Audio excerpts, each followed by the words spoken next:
everybody, and welcome to the Fortress of Comic News, episode 188. I am one of your hosts, Chris, alongside two very special guest hosts. Welcome from I Freaking Love Comics, Judah and Robo Strange. Welcome to the show, guys. What's up? Hey, thanks for having us. Yeah, glad to be here. So, as my listeners know, I've been on your show now twice, but you've never been on our show. So now I'm going to introduce you to my people. Everybody, This is IFLC. Hey. Hello, Chris's people. We are missing one, sadly. 1/3 of IFLC Respawn from she's on a down sabbatical. under. Yeah, she's on a sabbatical. She's taking a much needed. I think we all probably need this. A 1 month break from all social media. So if you check us out and see that that the Australian is missing, she'll be back.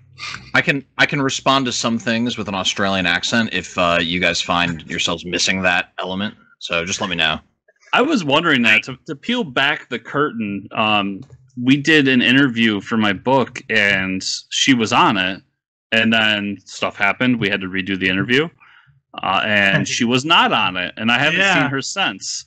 Yeah, she can't stand you, Chris. That's what it was. I know. You know, I didn't put two and two together, but you're right. That was when she left. No, just kidding. She was like, he's a real dingo. Yeah. Oh. But so I brought you guys on. We're gonna do this show. We got a lot of great news. Just everybody out there, you listened last week. I hope you enjoyed our talk with my buddy Travis and the crew that's helping him make this awesome book, Cthulhu Invades Oz. If you haven't already, go and check that book out. I think he's like $5,000 away from fully funding that. So let's help him get there because the book looks awesome. And I mean, 50 different creators across indie comics coming together to make this book. To include Stoney Williams, right? Yeah, Stoney, he was on the show last week. Russell Nolte was on the show, and Travis, and I think her name was April, if I'm remembering correctly. So, yeah, the book looks awesome, guys. Go check it out. We gotta get him across the hump. Plus, everybody, you're gonna make like real mad if you break his 100% Kickstarter success rating. So, yeah, let's jump into TV news. Either of you watching Stargirl? I started it. No. I started it. Yeah, I started the first episode. It has that same. It has like I would call it like a CW plus. I didn't expect to like it, and I was like, "Whoa, all right." But I fell off. So I watched the first episode, and I really liked that first 10 minutes. But I had a hard time with the rest of it. But then the ending brought me back in, and I haven't watched it since. But anyways, they're apparently doing season 2 now, and they're bringing back another legacy character to the show. This time it's going to be Thunderbolt, and it's played by Jim Gaffigan. Okay. Okay. Interesting. Okay. So that's interesting. Is Jeff Johns involved in the second season? Or I think we talked about it on your show a little bit. I don't know. I have my thoughts of what's happening with Jeff Johns, but once again, we talked about it on your show, but I think he's slowly kind of fading away and doing his own thing now, but we'll see because this is his character. But DC owns it, so we'll find out. Yeah, but lots of hot pocket talk. That's what I assume. I looked this up, and Thunderbolt seems like a pretty dope ass character. I'm into that Jim Gaffigan power. Yeah, but it's voiced. When I read the article that he sent, I looked up some more into it. It says voiced by, and so when I look into it, it's like a genie from the fifth dimension can do reality warping and stuff like that. So I'm wondering if the actual character for the show will be CGI and then voiced by Jim Gaffigan. So we'll see how that works. That might be better. So the biggest problem I have with Stargirl, it's like you, Chris. I watched the first episode, and there were things about it I found good. I just didn't really feel pulled in, and I blame it on the DC TV show TV effect, where it just looks so made for TV that I can't get into it. I don't know. Is that a thing? What would you call that?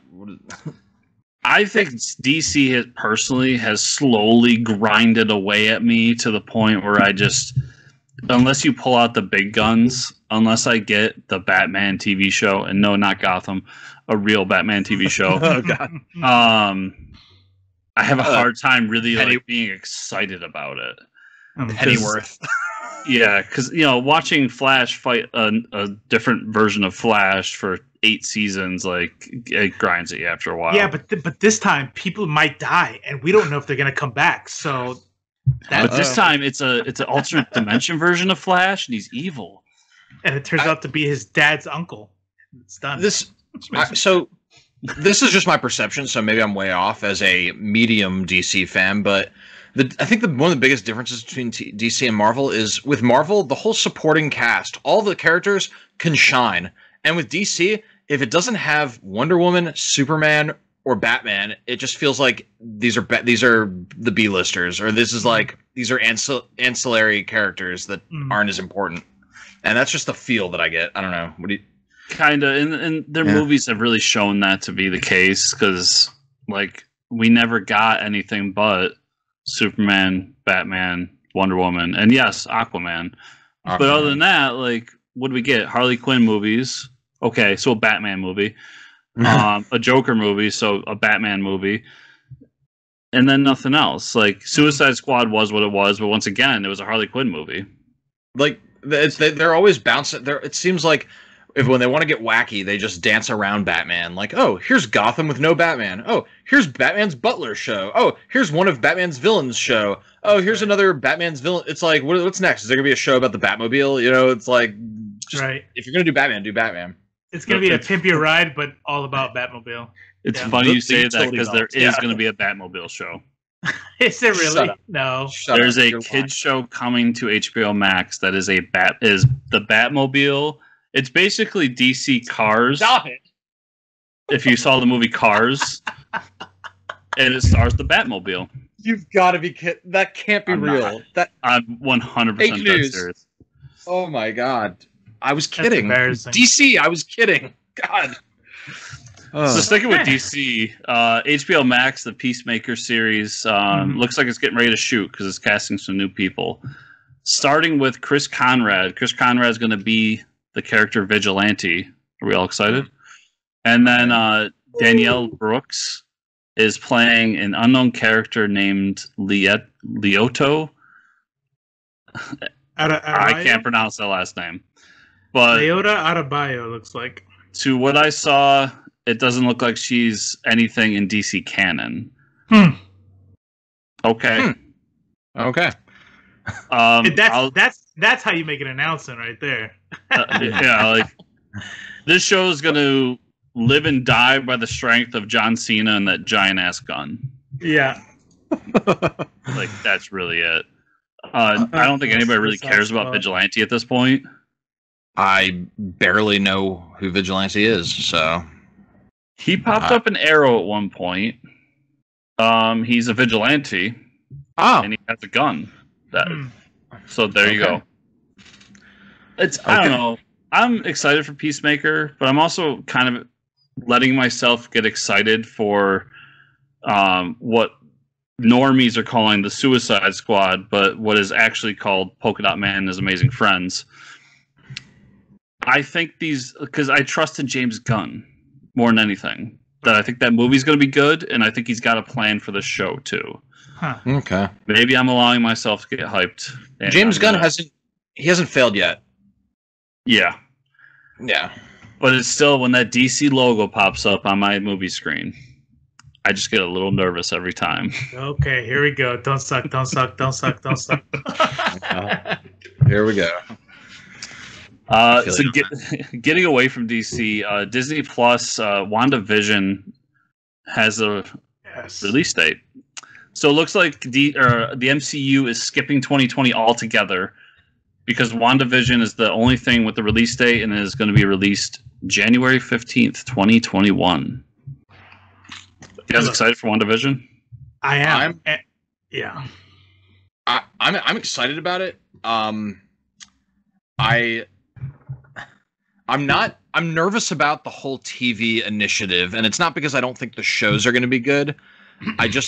I'm afraid that by expanding and spreading themselves too thin, it's going to convolute the overall format, if that makes any sense. Like, there's a beeline from the first Iron Man movie all the way to Endgame, and it's this awesome growing saga that crescendos.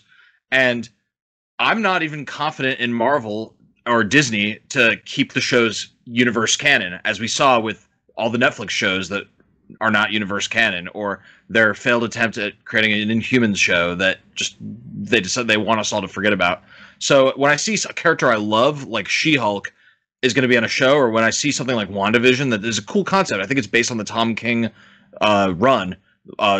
Vision run, you know, I get excited, but then I'm also like, okay, well, hopefully they don't have a falling out with their TV crew, or they don't decide to shift direction and render all that stuff not real anymore. So that's just where I'm coming from on it. Yeah, so we've had this talk before, so we're just kind of repeating ourselves at this point with regard to whether or not the TV, like whether or not we should be nervous about TV. And here's what I say. All the same things you said, but I feel the opposite about it. The fact that we're gonna have some Disney Plus TV shows gets me excited, because that's what I wanted from Netflix. I wanted an extension of continuity that I didn't have to wait a year and a half for between movies. Like, I want more, so give me more. And so which they promised. That's Netflix was supposed to give us, but you're right, that falling out happened. The thing that the reason why and maybe this is, you know, maybe I'll be proven wrong in the future, but what was wrong with Netflix is the fact that it wasn't part, you know, they didn't own it. And so if DC's going to do, I'm sorry, if Marvel's going to do something, so Disney's going to do something, I'm happy to see that all of them are going to be under Disney Plus, which means that I think there's a better chance that this is all going to remain. Like, who's going to have a falling out? Like, they're all the same company, you know? So. Yeah, I think I align more with you, Robo, where I think because it's on Disney Plus, I have more faith for it. Mm-hmm. Like, I really love the Daredevil show, especially, but everything else around it, with the exception of Punisher too, everything but those two shows kind of just didn't hit the mark for the most part. And I really feel like the one thing that Netflix got wrong wasn't the casting. It wasn't the shooting. It was the story. Mm-hmm. Arguably the most important part. So it just didn't connect. It connected just enough where you could be like, yeah, it's MCU. But then, like, it just didn't really dive in enough for me. The extent was a newspaper on a wall of the Battle of New York. That was pretty much the extent of the acknowledgement that the MCU happened. Yeah. Sure. But my biggest concern here is you've now taken all of 2020 off, and understandably so. We've been going through this pandemic across the world, and the first thing you're going to show us is this kind of weird, wacky, sitcom-y WandaVision show. And that either means it's going to be amazing, and they have the utmost faith that this is going to be something big, or they're just completely off base, and it's just not going to hit the way it needs to hit. For people to come back to the MCU. Yeah. So I'm a little nervous on that front. The kernel of hope, and I agree with you, by the way, but the kernel of hope is The Mandalorian, because what that show proves is that they are taking this shit seriously. Seriously, yep. Yeah. Yeah. So I was reading something on Wanda, and one of the things that I'm actually excited about is like you, it has like that weird kind of vibe to where it's out. So like you, I was nervous because it has that weird kind of vibe. Where I'm like, is this going to be another FX Legion, where it's going to be so weird that it's going to be hard for people to like pick up because it's like just so out there? But I was reading an article, and whoever the showrunner was put out a thing saying, "Don't worry." Oh, wait, no. So one of the things was, as the season progressed, as the shows come out, it's all going to make sense. It's all going to tie together, and it'll move the MCU forward. And so I'm really excited about it. Who was it? This morning I found out, I was watching another podcast where they were saying that the first episode was actually filmed in front of a live audience and had like Dick Van Dyke in the I think that's so not the whole show. I was under the impression that the whole show is in front of a live studio. It's just that first episode. I think the parts where when they're in the reality of pretending doing the I Love Lucy kind of thing, That's in front of a live audience where they're using real laughter and stuff like that. I see. So I'm sure that once they leave that reality, it won't be anymore. But but yeah, they had I think it was Dick Van Dyke in the audience, kind of giving pointers like here to make it like really about that. If Dick Van Dyke is dead and somebody else, then I apologize. But somebody like that. Yes, I thought from everything I was seeing, I was like, we're definitely going to get Falcon and Winter Soldier first because it seemed more safe. It seemed more along the lines of just kind of your straightforward superhero movie with maybe a little political espionage. But I figured that was what they're going to come out with. Like, here you go, guys. Like, now we're back, and then we'll do the wacky WandaVision thing a little bit later. Sure. But we'll see. I'm still excited for it. I mean, nothing MCU has been like awful yet. There's been shades of good and like okay and a lot of great, but nothing that's just been like, I can't believe this was made. Every time someone says that, I am a Marvel fanboy. I love Marvel. I have to pretend to like everything because of the I freaking love comics brand, but I love Marvel. But check this out. Every time someone says that, I have to say Edward Norton's Hulk is a fucking horrible. Can I cuss on the show? Apologize. Oh yeah. All right. Such a fucking horrible It's bad. not good. Yeah. It's bad. I cannot finish it. When I do my like annual like run throughs of all the MCUs because the new movie's coming out, I can never get more than halfway through. I got it, and I go to the next movie. It's pretty atrocious. And Iron Man 3 ain't great either.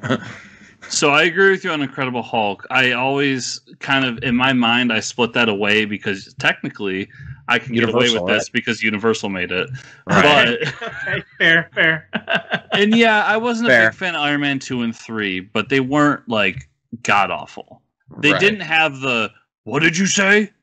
Like, they didn't have that moment where I'm just like, really? Like, your big connection is that their mom's name is Martha? Right. G-Bleed. Yeah. That's fair. That's fair. So the worst MCU movie is still better than that. The thing that I'm looking most forward to out of all the things, and there's a lot of things to look forward to, is Multiverse of Madness, because I think that is going to shape the overall struggle. And if anything is going to bring the Disney Plus shows into the fold, it's going to be Multiverse of Madness. Right. By virtue of the fact that it's called Multiverse of Madness. So possibilities are endless. Between that movie and Spider-Man 3, whatever we're going to end up calling it, those are my two most hyped movies right now because both of them involve Doctor Strange and the multiverse. Yes. And as a comic fan, anything multiverse is just crack to me. You think Spider-Man 3 is going to involve the Other and the spider totems and like all that weird I really hope not. Shit. I really hope not. I just wanted to. I don't like the spider totem thing, so I hope not. But who knows? Who knows? I think there's going to be light Spider-Verse themes throughout it. Like, I think it's going to introduce the idea of a Spider-Verse so that Spider-Man 4 can be the Spider-Verse movie, and then Spider-Man 5 can be the Miles movie. So 3 will be called like On Your Way Back Home, and then 4 will be called Multiple Homes. Yeah. It's gonna be. I think it's gonna be 2 hours of Tobey Maguire dancing in a black suit. I'm pretty sure. Listen, I'm down. If anyone can do it, MCU can do it. MCU can do it. That's right. But I really think that we're gonna get, because Jamie Foxx has been said to coming back for that Spider-Man 3 movie, and I think that Doctor Strange is gonna pull him out of the multiverse and bam, Electro. And then the Spider-Verse movie isn't gonna be the Spider-Verse we know. I think that you're going to get at the end of Spider-Man 3, like, Toby and Andrew Garfield are going like, where the fuck are we? And then those three are going to have to team up along with Miles to beat the Sinister Six. That's my prediction. That's an ambitious idea. And part of me thinks it's cool, and part of me finds it terrifying because it could be really stupid. But we'll see. We'll see. Yeah. I'm open to it. My only worry of that is that we're getting really close to the crutch of the everything has to be Spider-Verse. We're not there yet, but we're getting really close to it. And I think you have to do it and then just let it go after that. Yeah. Well, don't forget, there's a whole nother line of MCU to that you have. Like, even if that does happen, there's still a separate cosmic Marvel line that's going to come out, and I'm really excited about that. Like, you know, as Guardians of the Galaxy type shit, Surfer, Galactus, like, man, I fucking love Marvel so much. The first time you see a dark post-credit scene where the hand opens up and it's light and there's a surfer on it and you hear the voice of Galactus, I'm going to literally lose my shit in the theater. I might literally lose my shit. I won't be able to find my shit. I'm not going to the movies with you that day. That's good. I still think the next big MCU villain we're getting, like the big overarching Thanos villain, is going to be Kang. Kang.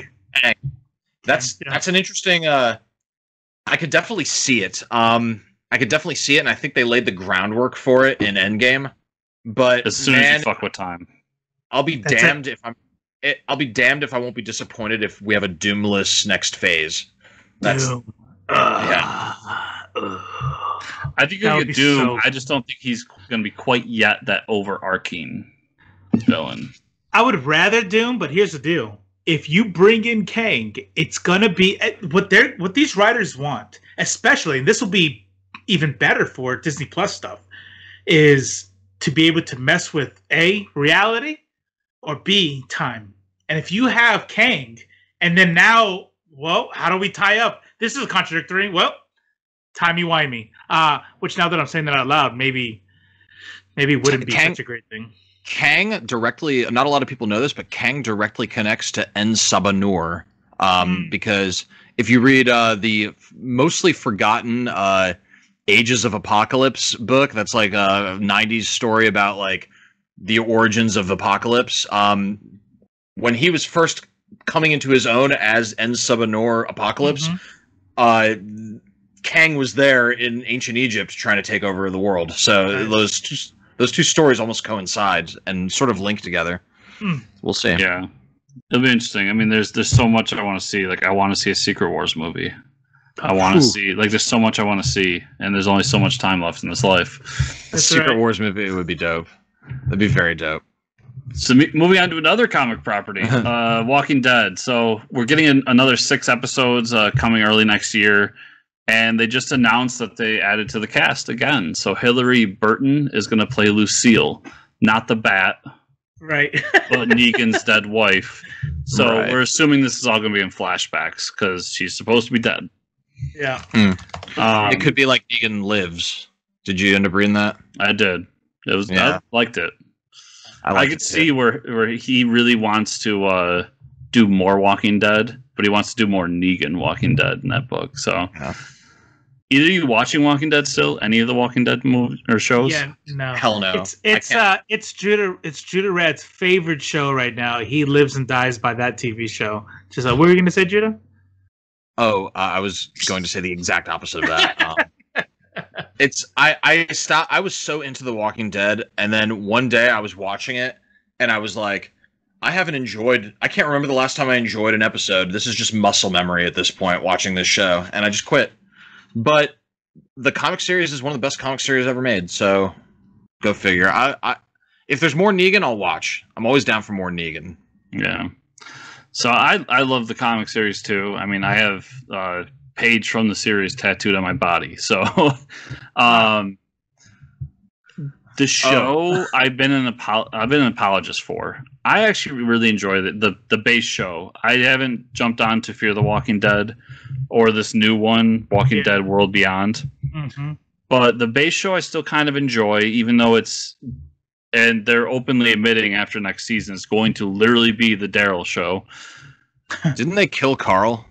Yes, they killed Carl a few seasons back. What's the point after? It's weird because the comic was it's the Rick Grimes show. In the comic, Carl is the future of the world. You know what I mean? Like he's very important to the end of the comic. So it's like Daryl doesn't exist in the comic. So if Carl dies and Daryl is the future, then that kind of makes sense. I just don't knowing what I'm sorry we're going off on a tangent, but knowing what I know about Rick Grimes' character, I don't understand what his point in life is without Carl, because every single thing he does is to try to build a better world for Carl. So yeah, I don't know.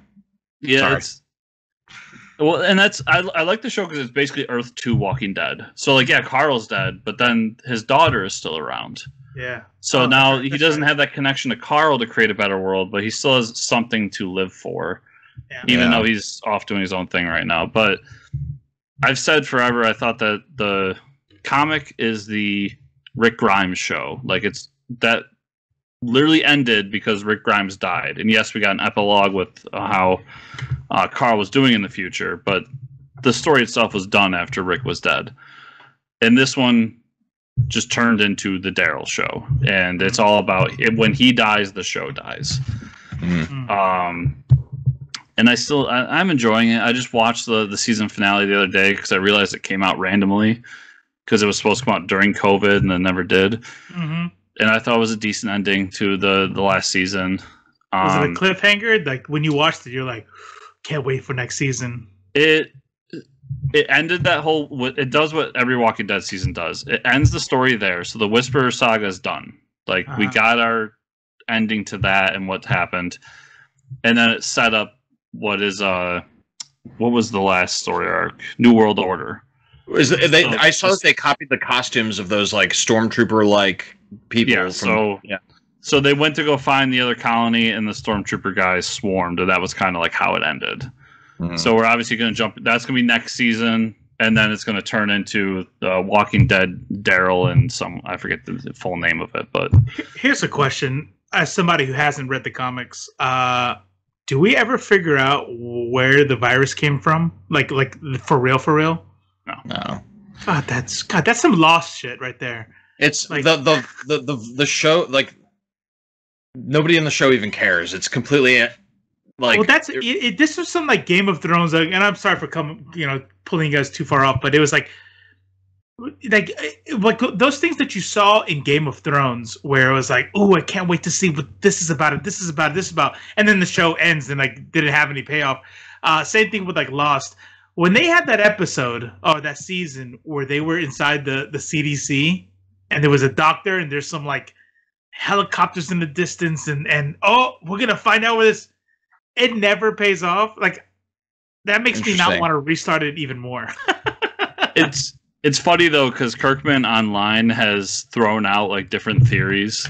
So you'll see once in a while on like comicbook.com or CBR, like Kirkman finally gives the answer to it. And it's just like if you've been following Kirkman for years, like I have, you know that he's given different answers to different people, just because he's like that doesn't matter. Like where it came from doesn't matter. The story is surviving in this apocalypse with these creatures. It's just the setting. It's that's all it is. Just the setting. I totally get it. But one of the things that we like, and it kind of goes back to what we were talking about on the show before this morning. It was like people want world building. Like when we like read stories, one of the most common compliments of a good writer is, "Wow, that world building is just great." Like. Something like where did they come from? I feel even if you want to just put it in passing, we would make it a weapon or whatever. And maybe it doesn't matter, but goddamn, like I want to know. I see it as inherent to the landscape, as like telling a story that takes place in the real world. You don't necessarily have to go through the Big Bang and like all the other how humans evolved to tell the story. You know what I mean? Because that's just the setting. We're here, and that's the setting. And with The Walking Dead, it's like. The virus, that's just the world. You know what I mean? So I wonder how many, and by the way, successful comic book series, successful TV show series. So I mean, I'm just one person here. I'm just kind of venting on my own. But if I watched an apocalypse movie, every single good apocalypse movie, a post-apocalypse movie, will at least give you 30 seconds on. And then the robots and the machines and man went to war and destroyed the world. And now there's your setting. This is why we're here.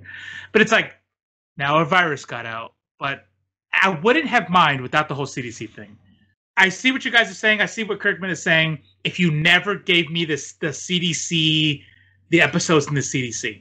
Because then it's a virus happened. Plagues happened. Shit, COVID-19 happened. Sometimes shit happens, and this is where we're at. Welcome to The Walking Dead. But you fed me this shit like helicopters in the distance. There's a secret the scientist in the CDC building knows, and it's like, why did you feed me that if it didn't matter? Son of a Right. bitch. I got you. All right. Sorry. Yeah, and that's all TV show related too, because they never went to the CDC in the comic. Okay. All right. Yeah. So That makes sense. what do you guys think? You want to talk about some comics? What are comics? There's Yeah. these picture books that everything we talked about before is based on. Am I reading it right? Am I reading it right? So Marvel has their upcoming big event book that they do 80 times a year. But this one looks good, King in Black, and they announced two new series to go alongside of it. So we have first King in Black, Wiccan and Hulkling, which is going to be by Tini Howard and artist Luciano Vecchio. And this is going to be about Wiccan and Hulkling after the events of Empire. They finally get to go on their honeymoon and be a couple. And hey, Null and symbiotes show up.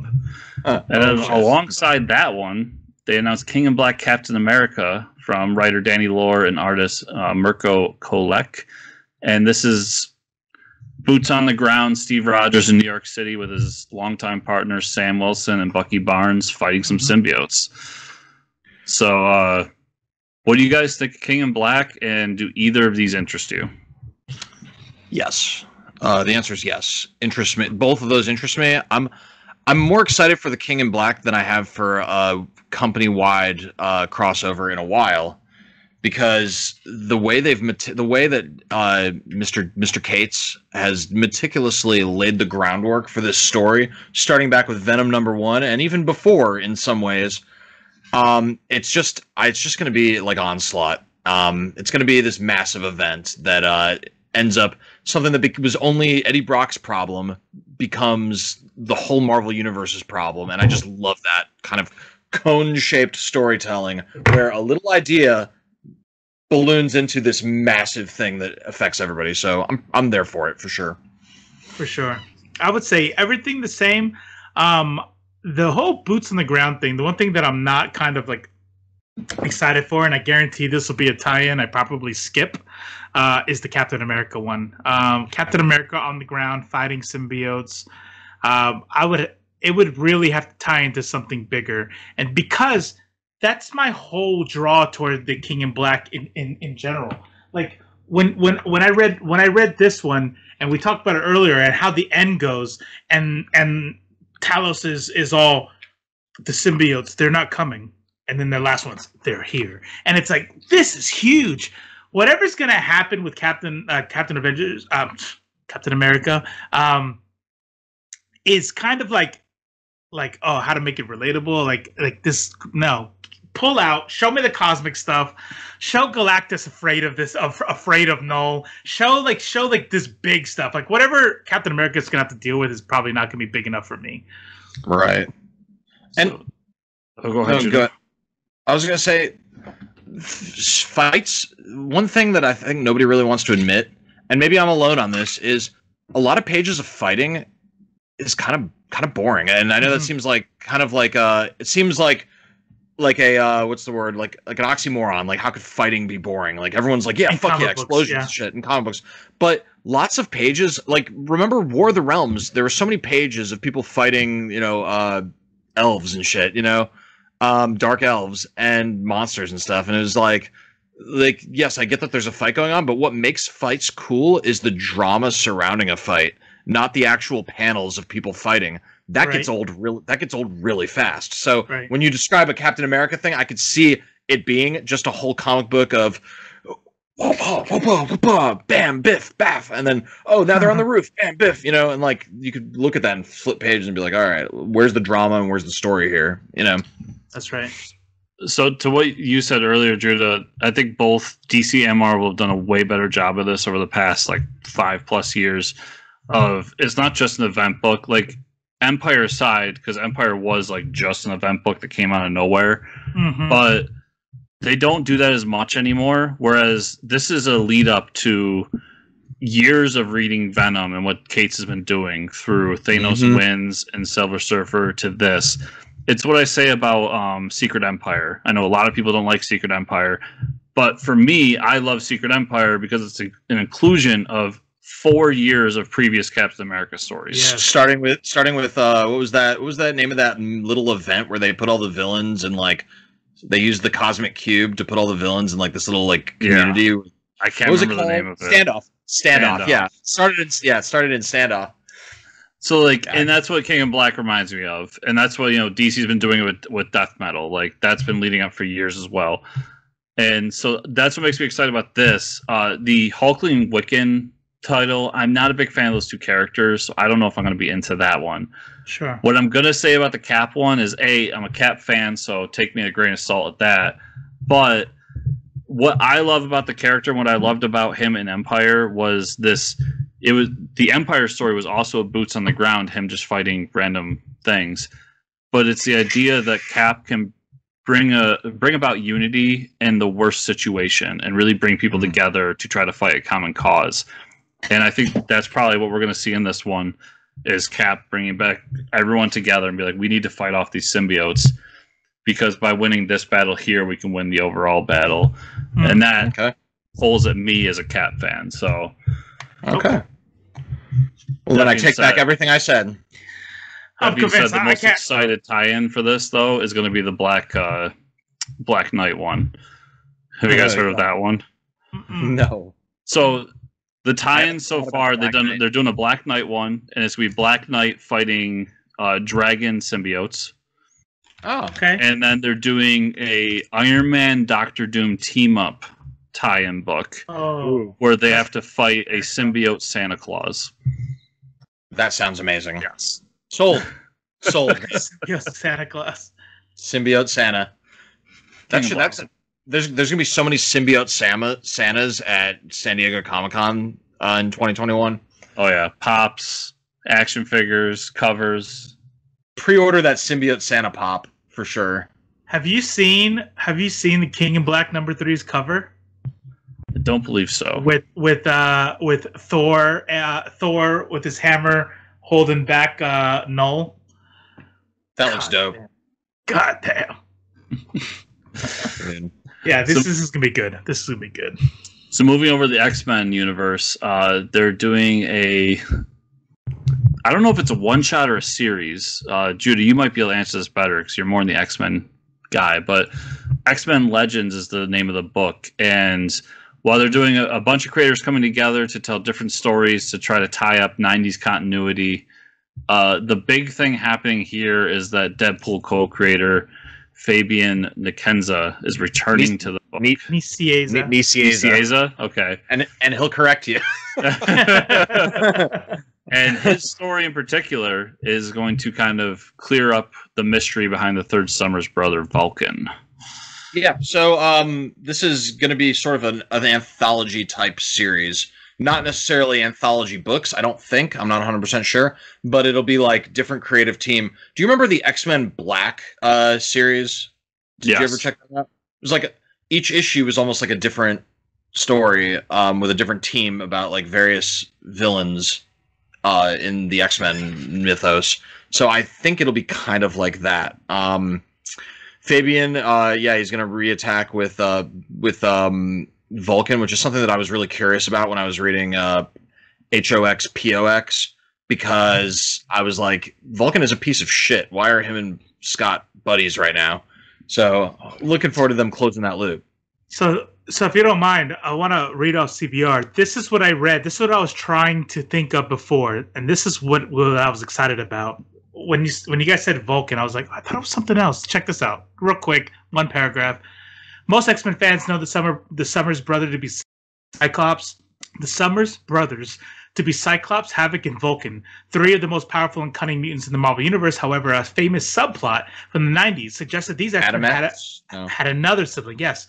While Gabriel Summers Vulcan was officially introduced as the long-rumored third Summers brother in the 2000s, that distinction was originally meant for Adam X, who was created by Fabian Nicieza and Tony Daniel and debuted in '93, 13 years before Vulcan's creation. That's right. This X-Men Legacies is going to tie up that fourth brother. That is that's a very deep cut. That is a very, very deep cut. That's like, holy shit. Yeah. Wow. Yeah. So X-Men fans are excited. Yeah. Yeah. The ones that, X-Men fans over 50 are definitely excited. Yeah. I've said I'm not a big X-Men 35, fan. 35. The only reason I currently read X-Men is because Hickman's involved, and I'm such a Hickman fanatic. But How do you like it? I'm enjoying what's going on. Good. I've said like Ten of Swords has been. I think the last issue I read. Spoilers, everybody. Mhm. Wolverine stabbed. What's her face? But I haven't read anything after that. But that was the first time that something big happened. And I was like, oh shit! Like something is going on other than people grabbing swords. Wow. Yeah. It's an exciting world for X-Men, and I don't blame you for not being a huge X fan, because I would say between 2015 and 2018, maybe 2015 and 2019, X-Men was languishing, like horrible titles, very few good stories, a lot of talent, but really kind of awful inputs from editorial. I'm kind of, not to talk shit, but I kind of blame Axel Alonso, because I think that he did a lot of damage during that time period as far as his inputs. I think that the biggest problem with X-Men for the longest time, and the reason I was kind of happy to see Hickman come in and kind of blow it up and do something different, was that X-Men for most of my lifetime has been masturbation, where it's just, we know what our X fans want, just keep giving it to them and give it to them, and that's fine. If that gets you sales and people are liking it, that's cool. But I don't want to. I'm already juggling the DC universe, the Marvel universe, and then you got this X-Men universe inside of the Marvel universe, and it just never really had a point where I could jump in and try. And I tried a few times, like when Ed Brubaker jumped on a few books, I tried. I think, was it Remender who jumped on for a little bit? Oh, hell yeah, dude. He did an Uncanny X-Force run that was really good. Yes. And did blow up the status quo. I read that for a little bit, and I fell off. And then I read his Uncanny Avengers, which I really liked. So, like, I've dipped in and out, but I've never just been the hardcore X fan like I know a lot of X fans can be. I'm a hardcore fan of Claremont era X-Men. Everything up to Onslaught, and then I like to pretend that everything after Onslaught up until Morrison's New X-Men didn't happen. And then I'm a fan of everything from New X-Men all the way up until Brian Michael Bendis brought back the original X-Men team, and then I liked that until it got old. And then I completely hate all the X-Men after that until Jonathan Hickman. So it's a spotty record for those titles. You know, where are you at on the Hickman? Are you caught up? Have you been reading? I'm not. I'm trade waiting. So the last trade that I have just started. So I'm reading this right now. I'm reading the Fantastic Four X-Men. Yeah. Really and then yeah, it is really really really good. And then I'm reading the fifth volume of Dawn of X. So if you guys aren't aware, I'm gonna pit like these Dawn of X. I'm pulling it out right now. I'm sorry, this is very unprofessional. So these Dawn of X trades, they're not they're all the titles. So you can literally follow all of the titles with these Dawn of X trades. I don't know if you can read that. But, Yeah. Oh, that's really cool. So like it's Dawn of X Volume 4 here, and it has Marauders number 4, Excalibur number 4, New Mutants number 4. So if you want to read the trades, like if you have a library or if you however you like to read comics, this is a good way to do it, because you can just sort of follow all of it easily. I like that. That's a really great idea for trade. Yeah. Mhm. So what I've been doing with trying to collect those, I've actually gotten to a point. It reminds me of schoolwork when I was trying to finish my degree. It's like you get so far behind, like, wait, what do I still owe and all that shit. And there's so many different titles. I'm like, well, I have, okay, it looks like they stopped at 10 on this one, but they picked up a new title. I think I'm just going to quit looking for the singles and just get the trades from here on out, because it's really hard to try to get all of them. That's like every month. I can't pick up 6 titles. Now it's like 7 or 8 titles every month in addition to all the other shit I like to read. It's too much. Yeah. Especially when your LCS is Luke and he's like, bro, just fucking come in. Get what you need. I'm like, can you just pull them? Nah, you're good. Yeah. Don't even get me started. He's a very unique comic book store owner. Yeah. He's our friend. He's our friend. That is one thing I love about my shop. Is my shop. And not a lot of shops do this. He gives away previews every month, so I get previews for free, and says like, just send me your order out of it. So every month I catalog my order and send it to him, and if it's not on that order, I don't get it. Now he has stuff on the wall, but like, so I always have my books sitting there for me. I don't have to worry about it. But when I first started shopping there, and I was surprised because he didn't charge me for it, he's like, "You're gonna order more crap out of that than I'm gonna make off that stupid previews catalog. So why charge you for it?" Yeah, that sounds good. I already did some research. Sorry, to go off topic, you can cut it if you want. But I already did some research into I'm moving to El Paso, and I've already been looking at all the comic shops in El Paso, trying to figure out which one I'm going to frequent. Yeah. So I remember when Mike moved away because he lived near me. So we met at the comic shop together, and he moved away and he started researching in his area, and there wasn't one. Oh my goodness. The nearest one is like a 2-hour drive, I think he told me. So he switched completely digital. He tried doing the mail order for a while, like through our shop, but then just gave up on it and went completely digital. But yeah, that's tough if you have to move. Does your shop do the pre-order? Are they one of the blessed and I guess official carriers of Bad Idea Comics? Because I'm like dying to be in on that, but it just seems really inaccessible. I've never heard of Bad Idea Comics. What is explain to me? So Dinesh Shamdasani, he was like the president of Valiant Comics until DMG bought the publisher in 2018, I want to say.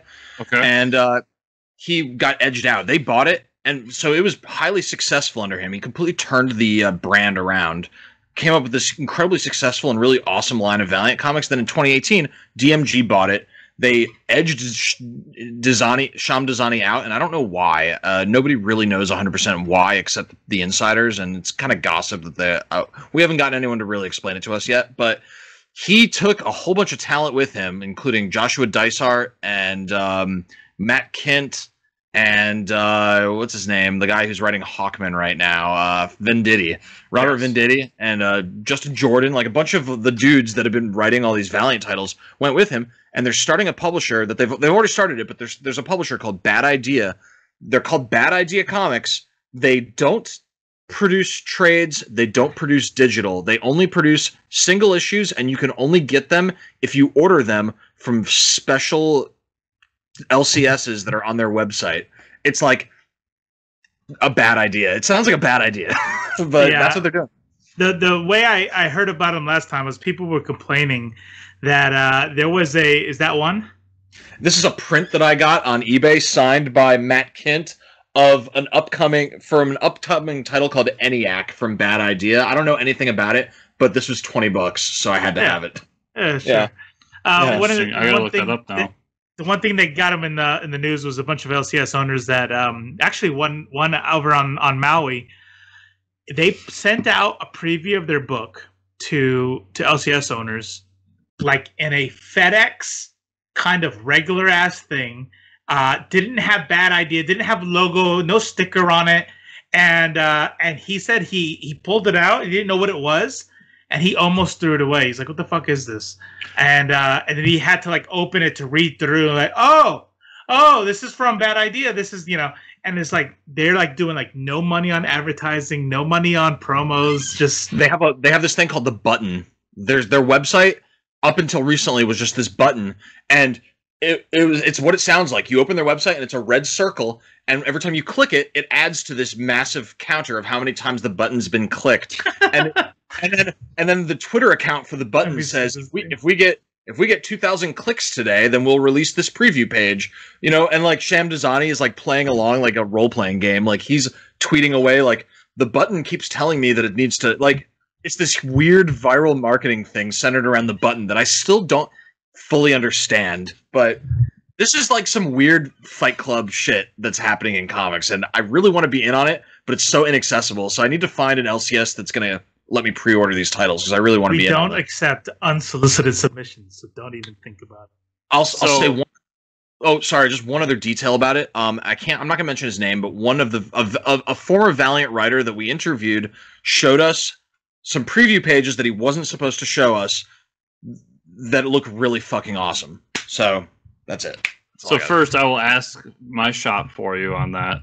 But second, was that book that got sent through to FedEx that was just a plain box? Was that the one that like hit like really big and now like sells for a shitload of money online because it was like a different from the actual print run that they're gonna put out? So was this within like the last like 3 months, maybe 2 months? Yeah, it was recently. Yeah, because when I started my new job, I heard about this. Yeah, and that is the one because. It was on another podcast I was hearing about it, and then somebody, like one of the guests was like, "Can I buy that off you?" And it was an LCS owner who had it. It was like, "Fuck no, you probably couldn't afford it anyway because it was that rare." It's crazy. That's cool. I gotta look that up more. So we're gonna swap on over to DC. DC has named a new editor-in-chief, Maria Javins. So she is taking over as editor-in-chief, although it has been said that she has actually been the kind of interim editor-in-chief for a few months now. So we've seen what she's been doing. Wait. Did you just say she? She. So she will become the first ever female editor-in-chief in DC's history. You know, we don't like women comic people in these parts with their women in and around our goddamn comic family. Well, shit. Now, I Freaking Love Comics is now officially only 2 people. So I know very little about this Javins woman. I looked her up a little bit, and it was a lot of business talk. But I thought it was big news to at least state that this is the first female editor-in-chief in DC's history. That's awesome. And that alone is a huge thing. Yeah, that's pretty cool. What did she... So she's been operating in the editor-in-chief capacity for a while. Is that right? Like months. 3 or 4 months. What did she... Do you know what she did before that? She had a bunch of random jobs inside DC. So she's been in the machine for a while. And then she kind of took over that position after they fired the last editor-in-chief, who I'm zoning on the name right now. And this is now them officially saying, like, hey, she's editor-in-chief. This is who's pushing the boat moving forward. So this is the other side of it that we were kind of talking about. So yeah, they're firing a lot of people on the upper levels of DC Comics, which is very sad because these people put in a lot of time. But on the flip side, we're getting some new talent. We're getting some new people, you know, so it could be a good thing in the long run. So, you know, I mean, it still sucks for the people that got laid off, and it'll never stop sucking for them, obviously. But as far as the content coming from the publisher, could be the beginning of a renaissance if you were getting some fresh voices and fresh mindsets going into that. So that's kind of exciting. Yeah, you're seeing a lot of like different rumors popping out about this, and we discussed that in your show. Everybody, you can go over to I Freaking Love Comics on YouTube and see us talk about it more in depth there. But I tend to stay away from the rumors because I've heard so many in the past that go nowhere, and I find it hard to believe that DC's abandoning comic shops. I find it hard to believe that they're abandoning comics altogether. Like I've heard. The one we got this cover confirmed. No, I'm just kidding. The one we talked about on your show was that they were going to go. Well, they were going to basically sell off, I think is what it was. And then I've also heard that they're going to go digital only and abandon shops altogether. And like, so it's just, I'm waiting to see what happens with DC. I think there's some sort of restructuring, synergy, if you will. And they don't fully know what the future holds quite yet. But it'll be interesting to watch. We shall see. What the future does hold is for DC is a Valentine's Day special. And so we got an 80-page Valentine's Day special coming out in February called DC Love is a Battlefield. I love those 80-page specials. Is it a square bound one like the Green Lantern and the Joker thing that they came out recently? Yes, that's cool. And so we're gonna see some very unknown creators in terms of the wider world of comics, like Kevin Scott, Joe Lewis, Andrew Wheeler, Crystal Frazier, Regine Sawyer, and more to be announced in the future. So real quick, what I will say is Kevin Scott, he's been on this show before. He's done a lot of Star Wars stuff, especially at IDW. I like Kevin Scott's work. He tends to skew more of an all ages style of writing. But we'll see. Like, he's been kind of doing some independent stuff too recently. The rest of those names, I do not know any of them.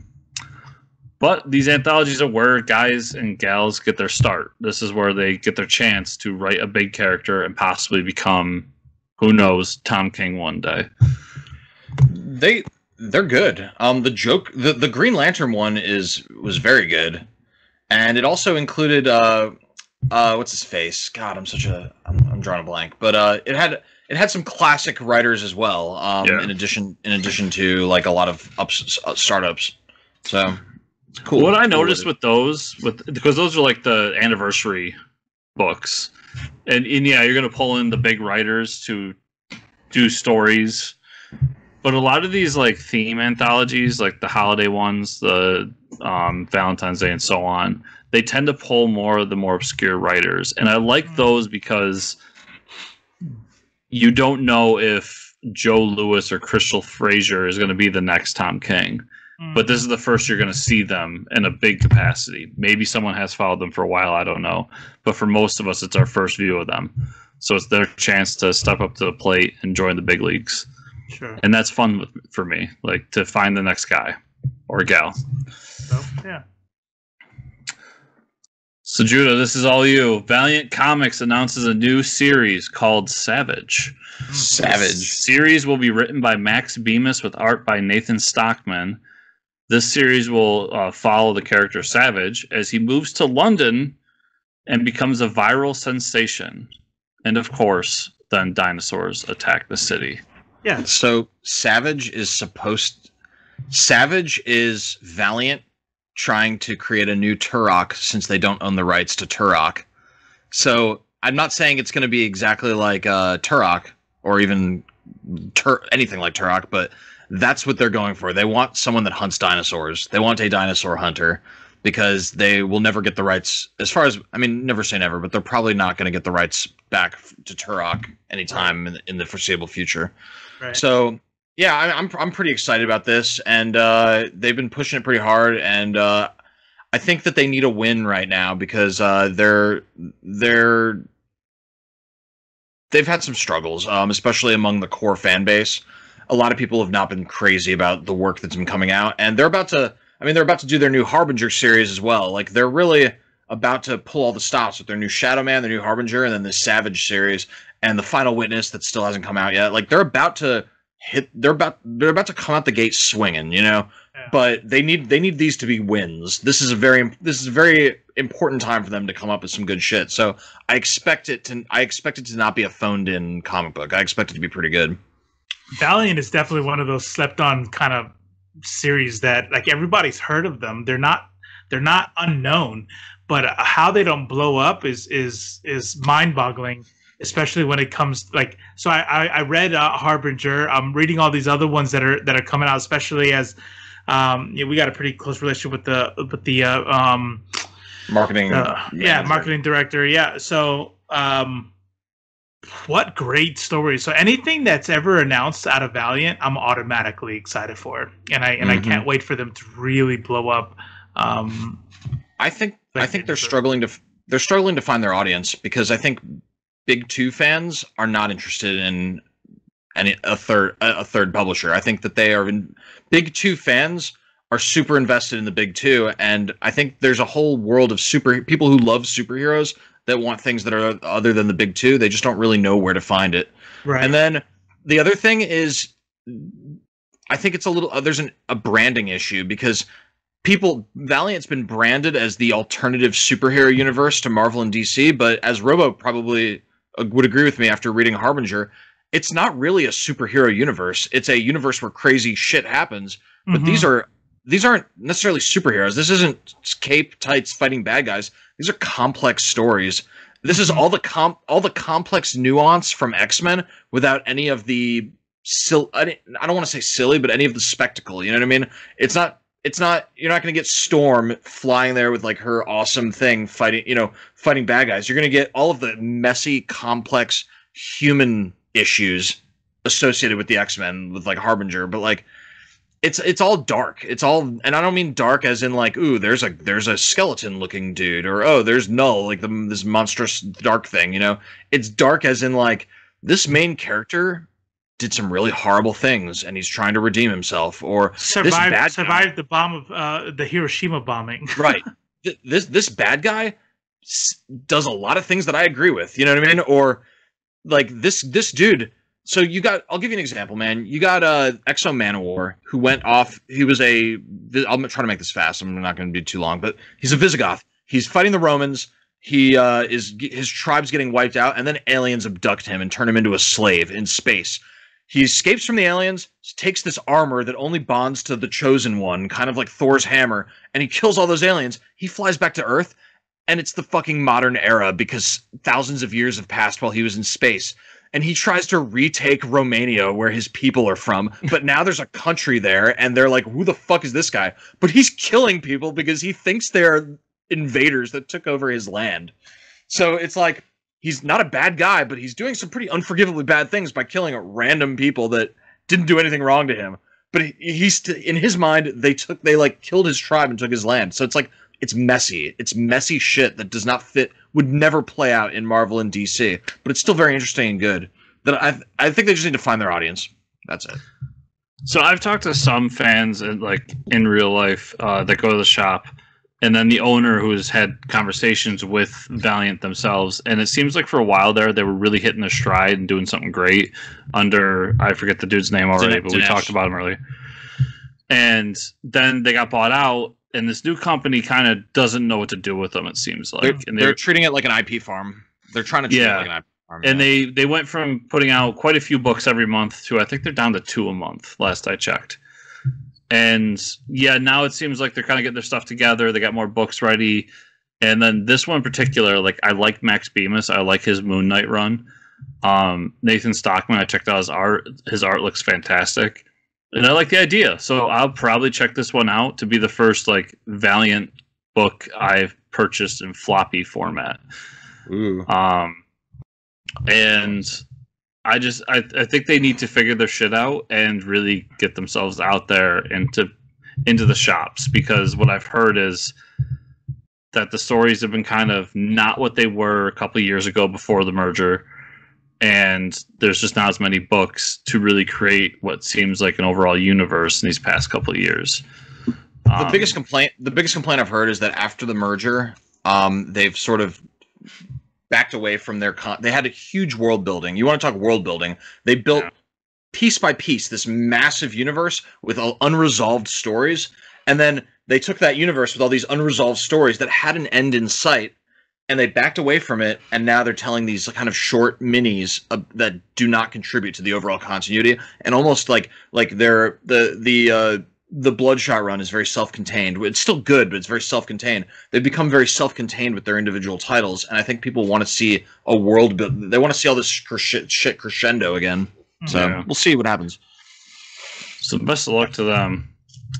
And then, so lastly.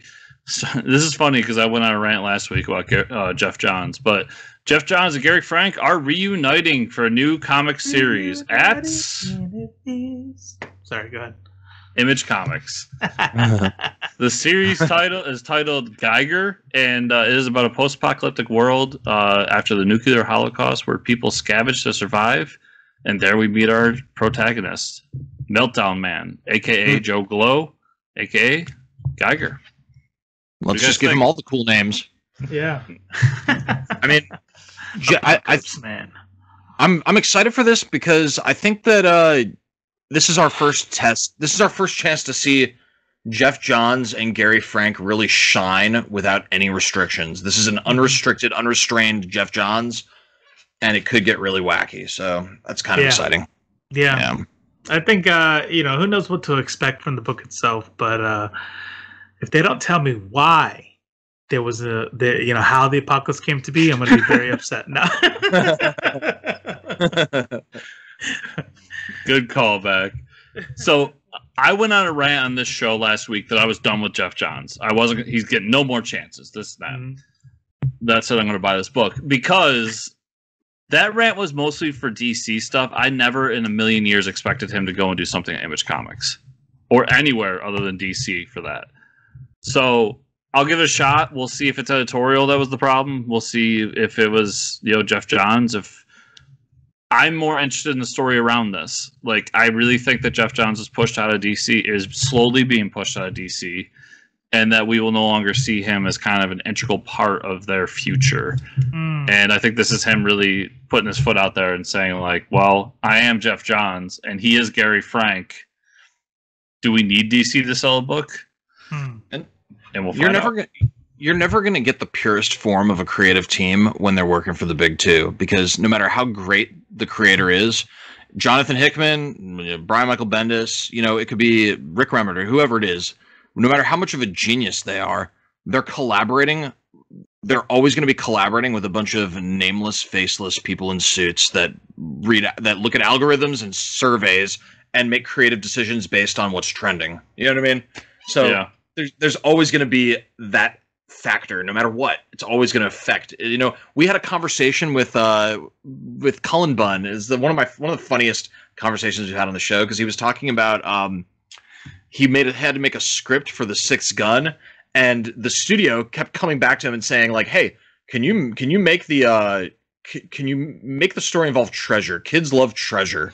And he's like, what? That's not part of my story. But like, they're like looking at, like, there's these people that have no interest in the final product that are looking at these charts that are like, oh, wow, treasure did really well in August. Let's put treasure in this book. You know what I mean?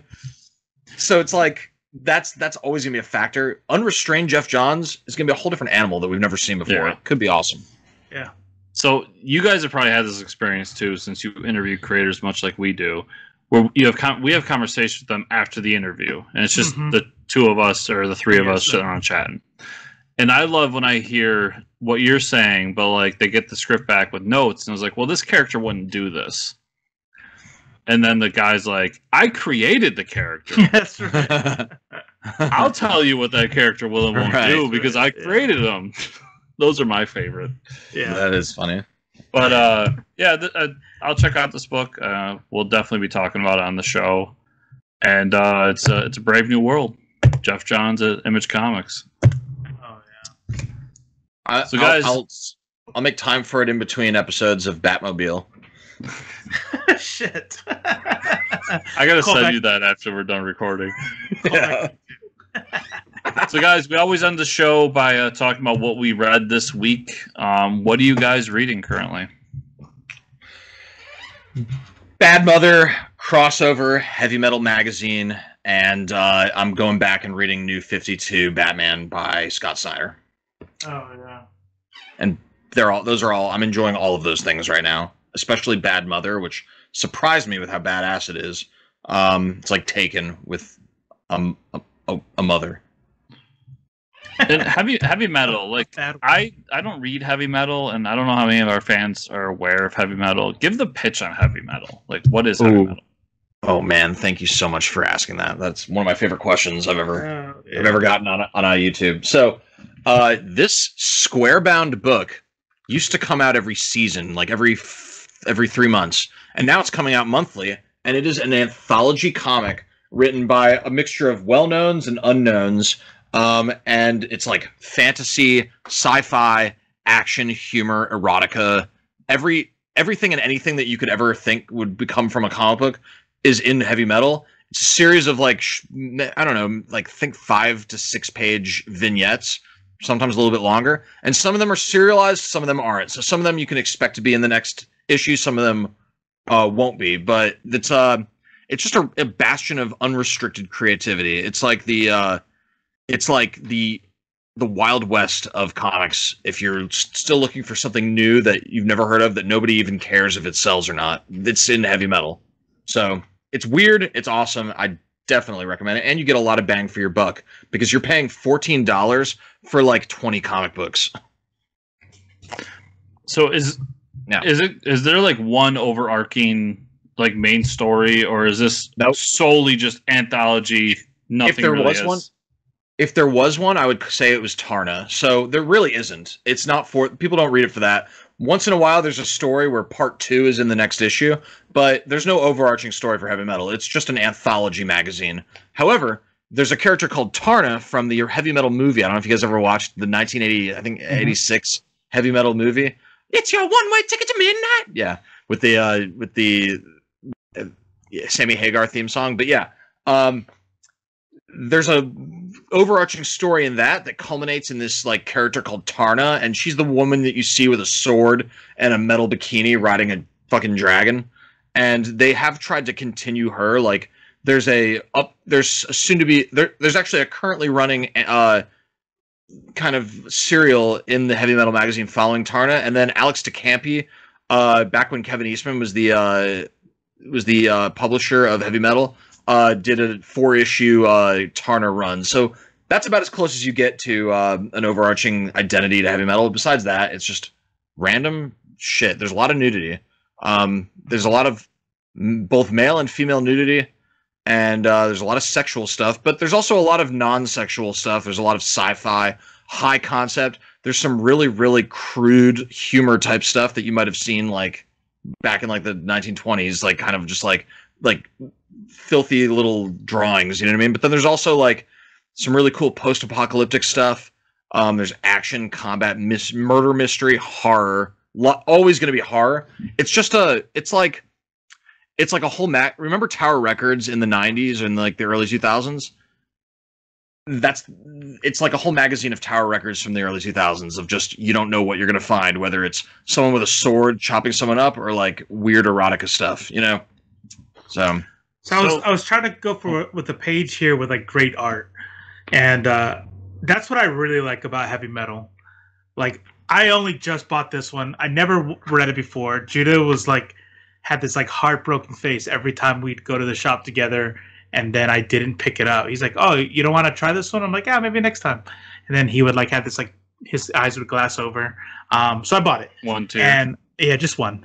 But just here's a random story about Lucy. You know that the missing link, Lucy, and it's just Lucy trying to survive, and the art that they have in here. What I was really impressed about with heavy metal is their standard on whoever's like picking. I don't know if it's Tim Seeley or a team or somebody else.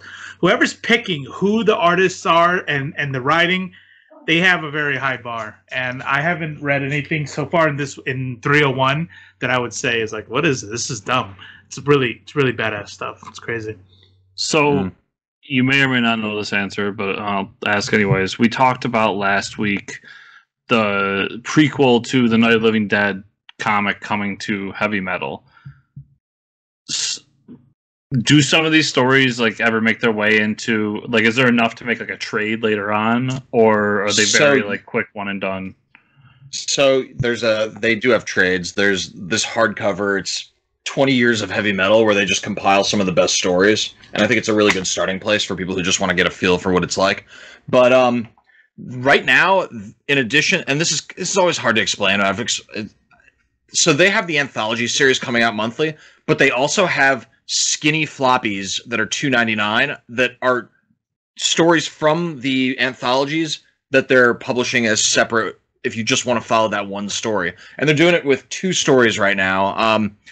It's all the way over there and I can't reach it, but there's 2 of them right now. I would not be surprised if when those series are over, they publish them as a trade paperback. Right. But I don't know. I don't know yet. Okay. They did publish Tarna as a trade, and I have it somewhere here. I'm not going to find it right now. But, yeah, Tarna, that 4-issue thing that Alex DeCampi did, that did get published as a trade. So they are doing it sometimes. They haven't ruled it out. They're not a bad idea. Yeah. What about you, Robo? What are you reading? Right now, well, started on the whole heavy metal deal. Picked up the whole Ten of Swords type deal. One thing that I was actually pleasantly surprised with was Taskmaster #1. I picked that up. I was just like, yeah, why not? I threw it in there, and actually, it's pretty cool. It's fun.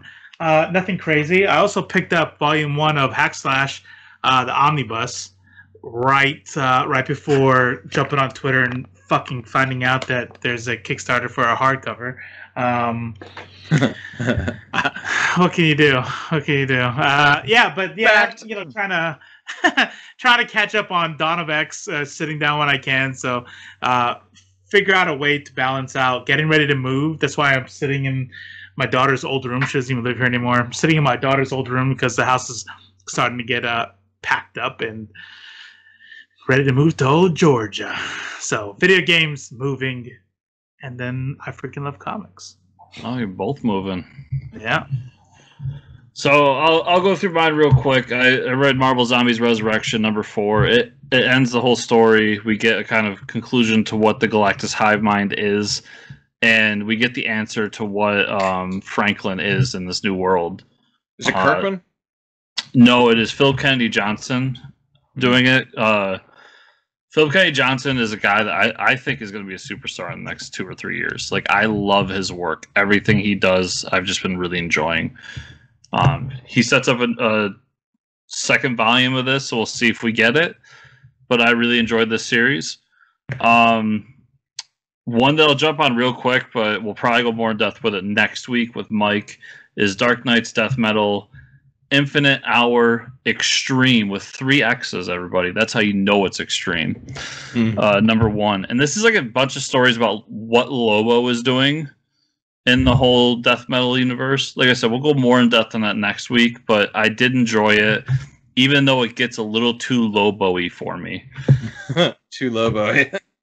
If you know Lobo, you know what I mean. Like, it's just I'm not a big Deadpool fan, and I'm not a big Harley fan, and I'm not a big Lobo fan, and they all kind of fit in that same kind of drawer to me. Like, just wild and wacky, and it's just gonna be so awesome. 90s extreme, man. Like, along with Cosmic Ghost Rider, maybe. Yeah, but I like Cosmic Ghost Rider. Yeah, I was gonna say, like, I do. I like Cosmic too. But he's the same kind of funny guy. But that's the thing. I liked him when Donnie did him in that original series, and even when he spun him off into his miniseries. But then when I forget who wrote the other one. The actor. Yeah, we had him on the show to talk about it too. Paul Scheer? You had Paul Scheer? Paul Scheer, yes. Yeah, we have Paul Scheer on the show, man. So damn it. When he did that, I wanted to like it because I love Paul Scheer. But it just came across like you could have replaced Cosmic Ghost Rider with Deadpool, and I wouldn't have noticed the difference. At least from the first issue I read. I didn't read past that. Star Wars Darth Vader #7, Into the Fire. Darth Vader is fighting an assassin that's sent to kill him by Palpatine. So that's interesting. There's some really cool moments in here where Vader loses all of his limbs again, with the exception of the one hand that's real. And he has to rebuild himself before then going to fight this new assassin. Is this between Empire and Jedi? Yes. So all the Star Wars books right now are taking place in that, with the exception of like anything outside of the main books, are taking place in that span of time. The Amazing Spider-Man #52. Really love this issue. It's so Kindred gets all of Spider-Man's deaths right in front of him. So everybody that he's killed along the way is sitting at a table in front of him, and that's Gwen Stacy. And the big reveal is that he has the body of Uncle Ben sitting there, and says like, "This is a part of your past, and you have to face this." And it ends in a way that I think isn't completely real, because I don't think that's going to stick. But I still really, really love this issue and thought it was a good like look into the psyche of Spider-Man and how he became the man that he is today. Superman #27. It was a big punch fest. It's okay, but it's not the heights of Superman, at least what I felt it has been recently. We only Bendis leaving. Yes. I think that's a big part of it. He's just kind of like wrapping up shit.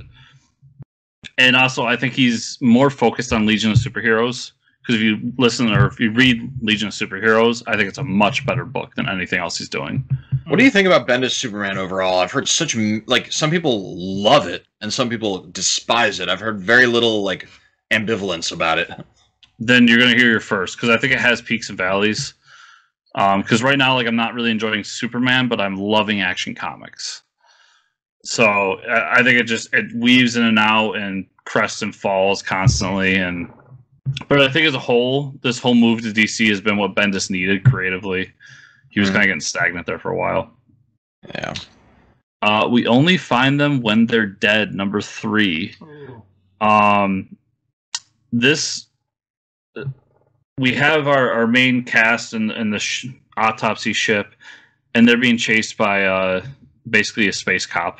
Mm-hmm. And they go and they find the body of another dead god, and try to escape from the space cop. And they just realize that they wasted all this just to find another dead god. And then, whoops, it's not dead. It wakes up. So I really love that series. And then Savage Avengers number 14, which is series. Conan and Magic going to find Juggernaut and Black Knight so they can go fight a dragon. Nice. Love that series. You're not gonna find Savage Avengers on Marvel Unlimited because it's naughty. Yeah. Did you read the last issue? What was it, issue 13? I'm up to 12. Oh man. Issue 13 has a moment in me that just makes me laugh. And when you get to it, just remember it's a moment with Black Widow that involves Conan. And when you get there, you're gonna message me and be like, that was great. Okay, I will. And then I read Batman Volume 9 from the Tom King run. This was the Penguin story where you haven't read Scott Snyder's Batman. I have not read Tom King's Batman yet. I'm going through it currently. And the main story was okay. It was basically Bane's controlling Arkham.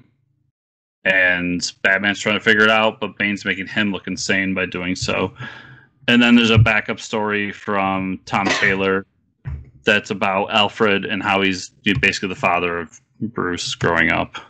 I've read select issues of that run, and I don't hate it, but it's like there's some there's some choices that are that just made me laugh. I don't know, unintentionally made me laugh. So far, up until this volume, so everything up till volume 8, I absolutely love. I think it's been fantastic writing, and I think it shows everything that Tom King is capable of. Have you gotten to the wedding yet? Yes, I'm past the wedding. And I actually think the wedding, I have more respect for the wedding now because I knew it was going to happen, and I was still touched by that issue. And I think that shows great writing. He punches Robin in the face. And this volume also makes me laugh because Tom King has a story in here called The World's Greatest Detective and Batman. And that's because Tom Taylor understands everything in this world, that Bruce is not the world's greatest detective. Detective Chimp is the world's greatest detective. So that's all I read this week. Guys, thanks so much for being on. Before we say goodbye, where can people follow you guys and your show if they want to keep up with you? Robo, you want to take it away? Yeah. Well, I'll tell you what. We have a link tree. So if you know the linktr.ee. So linktree / I freaking love comics, all one word, has all our stuff. You find us all over our Facebook. We have Discord, Twitter, a Reddit. I would say our main population is in Facebook. I think we hit, was it 9,000? I don't know, as far as followers on the page. We're at 11,000 followers on the page on Facebook.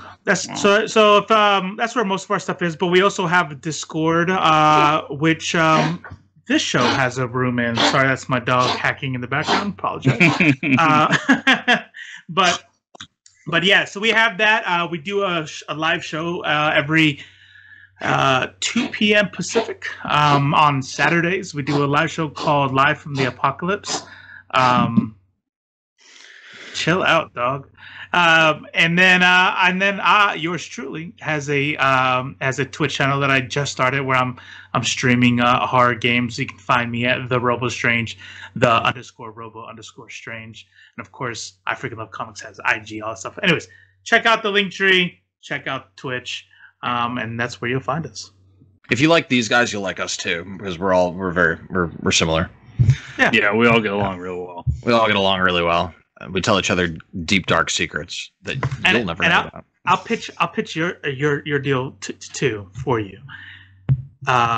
This show has its own Discord room now.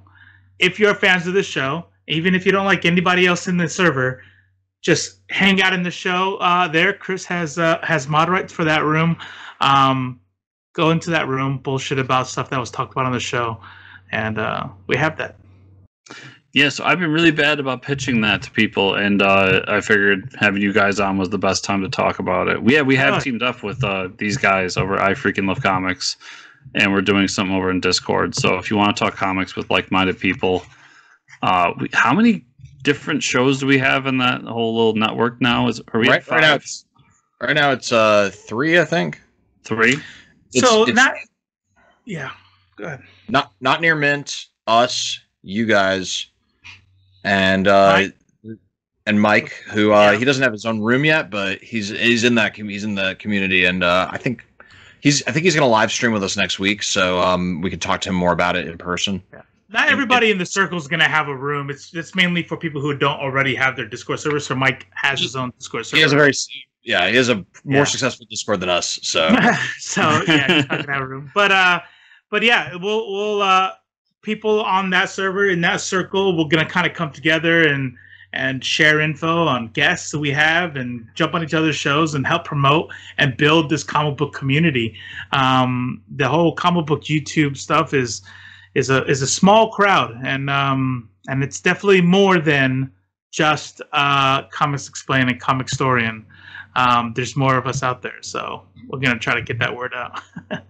Yeah, and to all of my listeners out there, that they also hit a market that we don't hit here, mostly because I don't have the time or the energy to hit that market, and that's the YouTube market. So if you guys like to watch, I know they do a lot of different stuff on YouTube. The live stream is like the big thing for you guys, correct?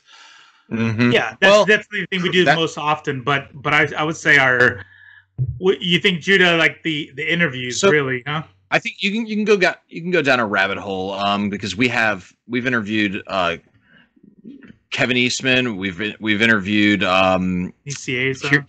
Kieran Gillen, Nicieza, I don't know why I'm drawing a blank. Ronnie Barnes, like a pretty wide swath. Cullen Bunn, Tim Seeley. Like you can go down a rabbit hole of all the different people that we've interviewed, and somehow we've gotten really lucky, and we keep getting these interviews. So definitely is worth checking out. We get into some pretty good stuff. We had Joshua Dysart. We had Justin Jordan. We've had Alex Packnadell a few times. We had Tina Horn, who did that Safe Sex series. I don't know if you guys read that, but it's really good, and she's really interesting to talk to. So, yeah, the interviews is a good perk of following the channel, and then the Live from the Apocalypse is always fun. We got awesome dudes like Chris joining us, and it's a good time.